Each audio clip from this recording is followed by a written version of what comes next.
अस्सलाम वालेकुम नाज़रीन, मैं हूं आपका मेज़बान मंसूर नवाज। आप देख रहे हैं इंसानियत की खबर। नाज़रीन, आज हम जिस मौजू के ऊपर बात करेंगे वो यूं समझें कि आजकल हर बंदे का वो मसला है। हर बंदा ये चाहता है कि यार हमारे मुल्क का निज़ाम बेहतर होना चाहिए। हर बंदा ये चाहता है कि निज़ाम में मसला है। हर बंदा ये चाहता है कि हमारे निज़ाम में तब्दीली जरूरी है। तो जी हाँ नाज़रीन, आज का जो हमारा मौजू है वो है निज़ाम की तब्दीली। नाज़रीन, वैसे बातें करना तो बहुत आसान होती है, लेकिन मेरी बात आप गौर से सुनिए। अगर आप निज़ाम को तब्दील करना चाहते हैं ना, तो याद रखें, आप कोशिश करें कि किसी बीमारी के बायस हमारे वजीर आजम साहब किसी सरकारी अस्पताल में सिसक कर मर जाए और मौत का सबब यह बताया जाए कि सहूलियात की अदम दस्तयाबी, डॉक्टर्स की लापरवाही, लेबोरेटरीज की नालायकी और अद्वियात की खराबी। अच्छा, और मरते वक्त वजीर आजम साहब के वार्ड की बिजली भी गायब होनी चाहिए, बिस्तर की चादरें भी मेली कुचेली हो और वार्ड भी मक्खियों और मच्छरों से भरा पड़ा हो। जब हमारे वजीर आजम साहब मर जाए ना, तो उनके जिस्म पर भी ढेरों मक्खियां नजर आनी चाहिए। जब उनके अहले खाना अस्पताल से लाश लेने जाएं, तो उनको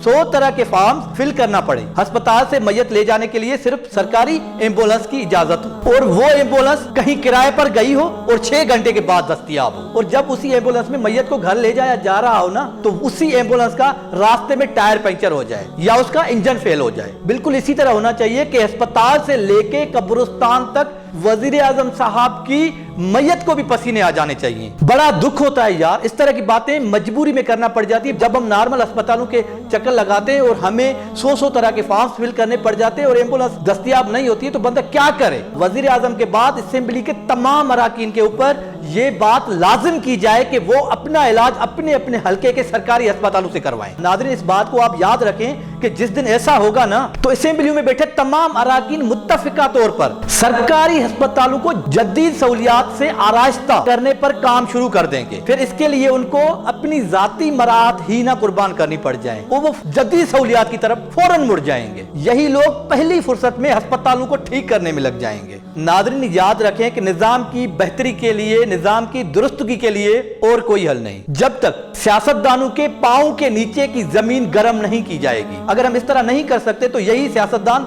अवाम का नाच अपने सामने जारी रखेंगे। जिस दिन इनके अपने पांव जलना शुरू हो गए ना, उस दिन इनको अवाम की तकालीफ का एहसास होगा। उस दिन कोई नई तब्दीली आ सकती है, उसके बाद ही कुछ नया देखने को मिलेगा। अगर आप वाकई तब्दीली चाहते हैं, अगर आप वाकई कुछ निजाम में देखना चाहते हैं, तो अपने अक्ल और शऊर के साथ अपने लीडर का इंतखाब करें। गुलामों की गुलामी देखकर इस बात पर अल्लामा इकबाल रहमतुल्लाह ने भी क्या खूब कहा था, गुलामी में न काम आती हैं शमशीरें न तदबीरें, जो हो जो के यकी पैदा तो कट जाती हैं जंजीरें। कोई अंदाजा कर सकता है उसके जोरे बाजू का, निगाह मर्दे मोमन से बदल जाती है तकदीरें। बिराहिमी नजर पैदा बड़ी मुश्किल से होती है, हवस चुप चुप कर सीनों में बना लेती है तस्वीरें। हकीकत एक है हर शे की, खाकी हो के नूरी हो, लहू खुर्शीद का टपकेगा अगर जर्रे को भी चीरें।